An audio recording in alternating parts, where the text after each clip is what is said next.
ایران کے ساتھ ان کے تصادم کی جو سلامی کی جنگ کو دیکھیں تو آپ کو اندازہ ہوگا کہ بہت اسمال اسکیل، چھوٹے پیمانے پہ ہونے والے کام۔ اس کے برعکس ان کا مزاج فتوحات کا وہ تھا جو کہ میں نے آپ کو بتایا، امپیریل مزاج یہاں سے چلا تھا جو کہ اخمینیوں سے لیا تھا۔ اس کی نقل سکندر مقدونی نے کی تھی، لیکن یونان میں وہ وبا نہیں پھیل سکی۔ یہ وبا پھیلی روم میں، جس نے سکندر مقدونی سے اور اخمینیوں سے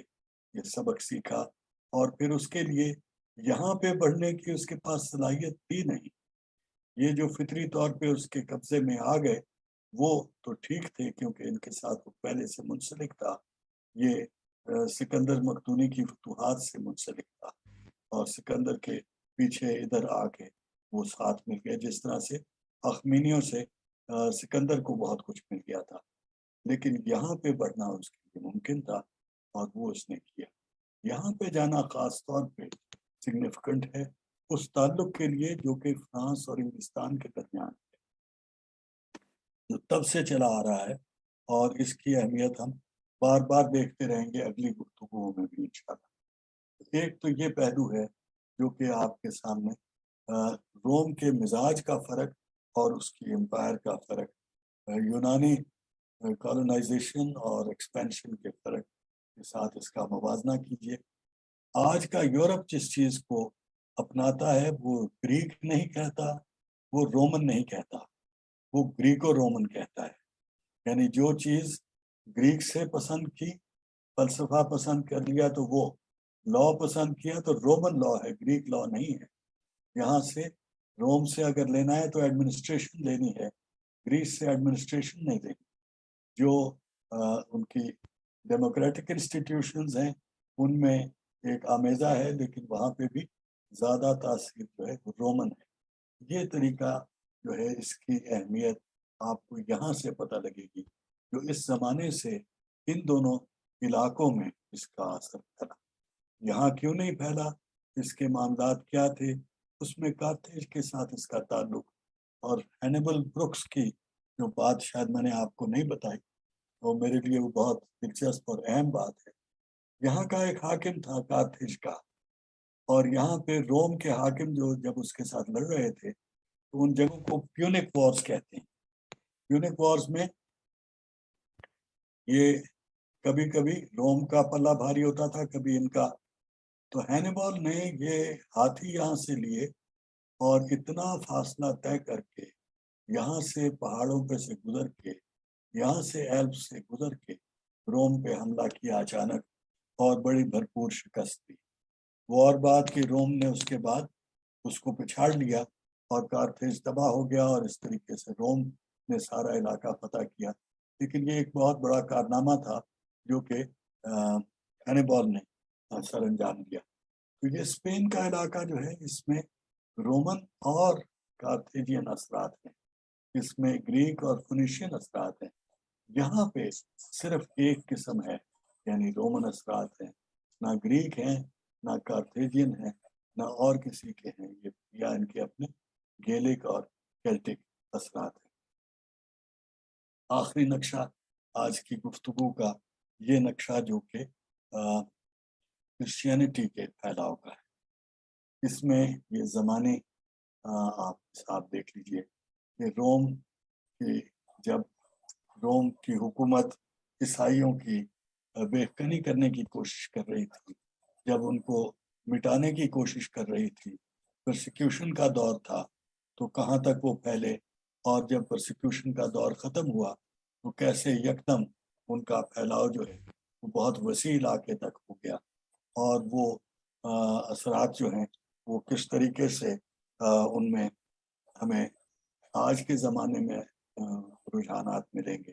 یہ کل کی گفتگو میں خاص طور پہ میں چاہوں گا کہ ایک منزل پہ آپ کو یہ نقشہ یاد کراؤں، اس واسطے اس کو بھی ذہن میں رکھیے گا۔ یہ گروتھ آف کرسچینٹی کا پہلا ایک حوالہ ہے، جس کی اگلی منزلیں ہم انشاءاللہ کل کی گفتگو میں اور پھر اگلے ہفتوں کے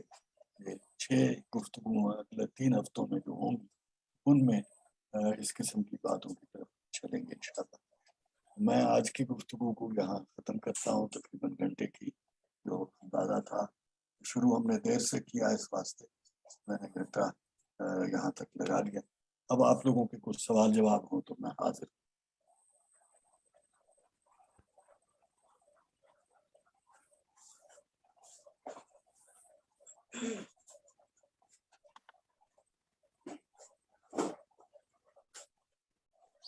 جی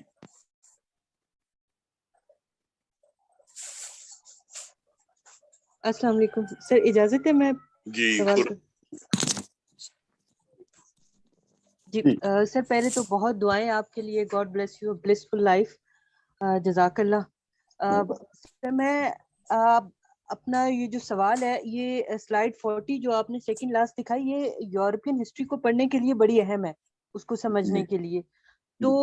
سر میں یہ آپ کو تھوڑا سا پیچھے لے کے جانا چاہتی ہوں اپنی انڈرسٹینڈنگ کے لیے. جب آپ نے بات کی کہ تلمود میں مطلب اس کی ہسٹوریوگرافی میں دو ہیں، ایک گرینڈ پلان، تو سر یہ سبق آموز تو وہ اوبویسلی وہ قرآن میں بھی ہے، لیکن سر یہ جو گرینڈ پلان کا ایلیمنٹ ہے نا سر، یہ جو رومن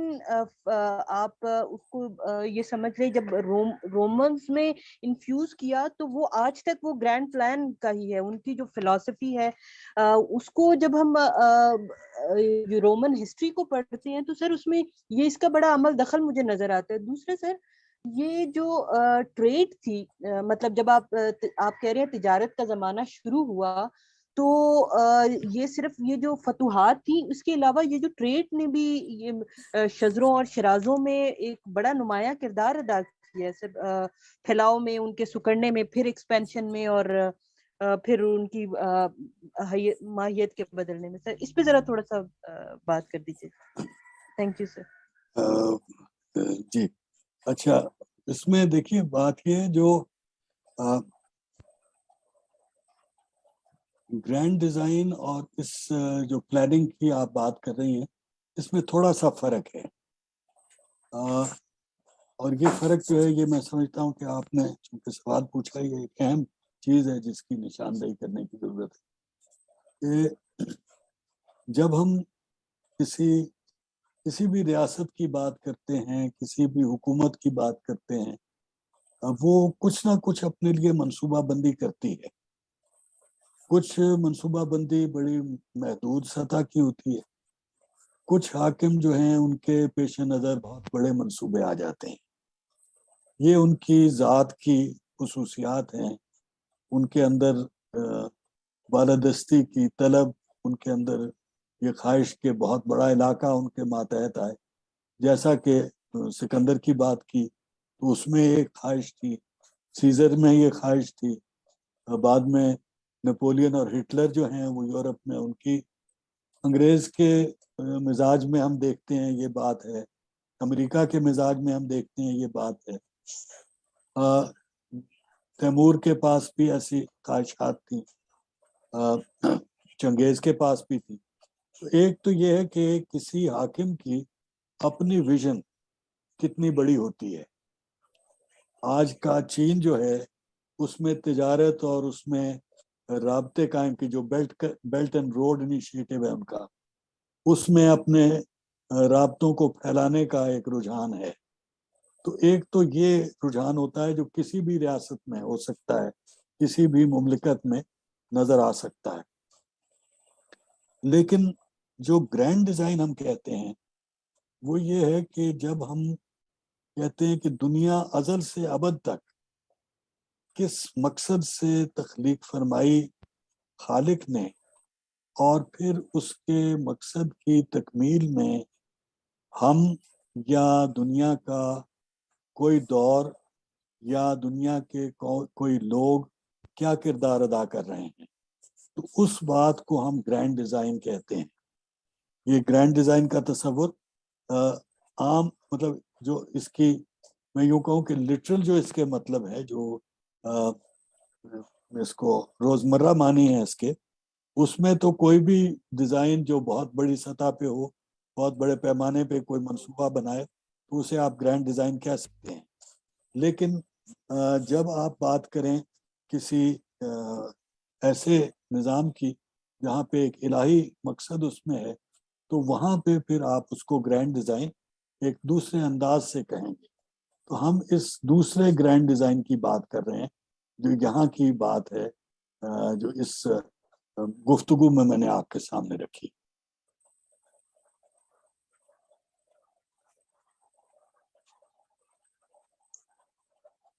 جی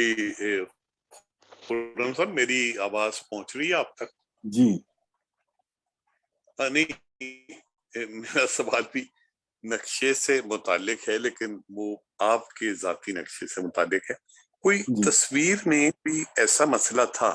کیمرہ ایسے اینگل پہ لگا ہوا تھا کہ آپ کا شمال اور وسط تو دکھائی دے رہا تھا، چہرے کا جنوبی علاقہ اوجھل رہا. وہ میں معافی چاہتا ہوں جی، میں چونکہ یہ ان کو شروع کرنے میں کچھ دیر ہوئی تو پھر میں جب بولنا شروع کیا تو میں نے دھیان نہیں کیا کہ یہ میرا لیپ ٹاپ میں نے ٹھیک طرح نہیں رکھا ہوا تھا. بالکل ٹھیک ہے. میں معافی چاہتا ہوں. اس میں مجھے یعنی اب تو چہرہ نظر آ رہا ہے نا. آندھرا پردیش کا علاقہ نظر نہیں آ رہا. اچھا جی. باقی بالکل ٹھیک تھا، چیزیں بالکل سمجھ میں آ گئی، نقشوں سے بہت مدد ملی، کوئی اس میں شبہ نہیں. راحت صاحب آپ کا کوئی سوال تھا؟ سر سوال میرا بہت سادہ سا ہے. ایک تو ہے تھینک یو سو مچ کہ آپ ہمارے سیٹرڈے اور سنڈے بڑا پروڈکٹیو کر دیتے ہیں، بیکاز ادر وائز تو صبح ہونے میں 2 بج جاتے تھے، تو اب ذرا صبح جلدی کرنی پڑتی ہے. تو تھینک یو سو مچ. اور سوال بھی میرا بہت سادہ ہے. آپ نے ایک بہت خوبصورت کمپیریزن کیا تھا گریکس کا اور رومنس کا، فلاسفیکل اور وارئر اور یہ ساری چیز. تو سر کائنڈلی مجھے یہ بتائیے گا کہ یہ جنریشنز کا یا ریسز کا کوئی ڈفرینس ہے، یا جیوگرافی کا ڈفرینس ہے، یا جیوگرافی اور ریشل ڈفرینسز دونوں ملا کے اس ڈفرینس کو کریٹ کرتے ہیں؟ یہ جو ذمہ داری کا معاملہ ہے نا صاحبہ، میں ڈاکٹر صاحب اس کو میں بہت یقین سے نہیں کہہ سکتا، اور میں جو آپ لوگوں کے ساتھ مکالمہ ہے اس میں بھی کس طرح سے کسی ایک چیز کو وجہ ماننا جو ہے اس کی مخالفت کر رہا ہوں. یعنی یہ سمجھنا کہ یہ صرف زمانے کا فرق ہے، یہ صرف جغرافیے کا فرق ہے، یہ صرف قیادت کا فرق ہے، کہ میں کسی ایک چیز کو وجہ تسلیم کرنے تو مناسب نہیں سمجھتا. میں کہنا یہ چاہ رہا ہوں کہ جو اور یہ انالیٹیکل ایپسٹمالوجی کے ساتھ جو میری وہ مزاحمت کا سلسلہ جاری ہے، اس کا یہ حوالہ جو کل کی آج کی گفتگو کے پہلے بھی میں نے ایک منزل پہ کہا کہ یہ آپ اس کو ایک ہولسٹک یا آرگینک تھاٹ کی شکل میں دیکھیں، اور اس کا مطلب یہ ہے کہ یہ ہم اس بات سے شروع ہوتے ہیں کہ یہ تبدیلی یا فرق تھا. ہم دیکھیں گے کچھ چیزوں کے بارے میں،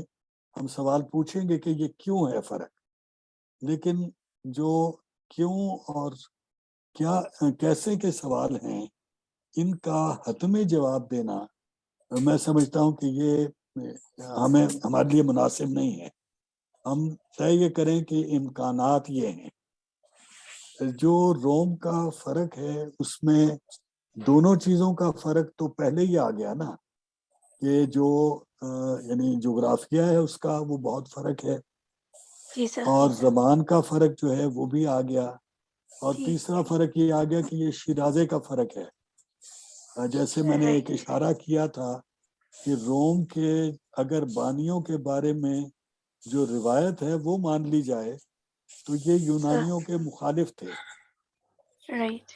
یہ ٹروئے سے ابھرنے والے لوگ تھے. تو اس صورت میں تو بالکل ہی یعنی ان کے ساتھ مزاحمت کا یا مخالفت کا. لیکن یہ ہوتا یہ کہ کچھ چیزیں ہم ان سے سیکھتے بھی ہیں اور کچھ ہم ان کی سیکھی ہوئی چیزوں کو رد بھی کرتے ہیں. تو اس دوہرے رشتے کو نبھانے کا معاملہ جو ہے وہ تو ایک تیسرا عنصر آ گیا. چوتھا عنصر وہ ہے کہ چونکہ جن لوگوں کے آگے جس طرف ان کا رخ ہے وہ مجبوراً اس سے مختلف ہے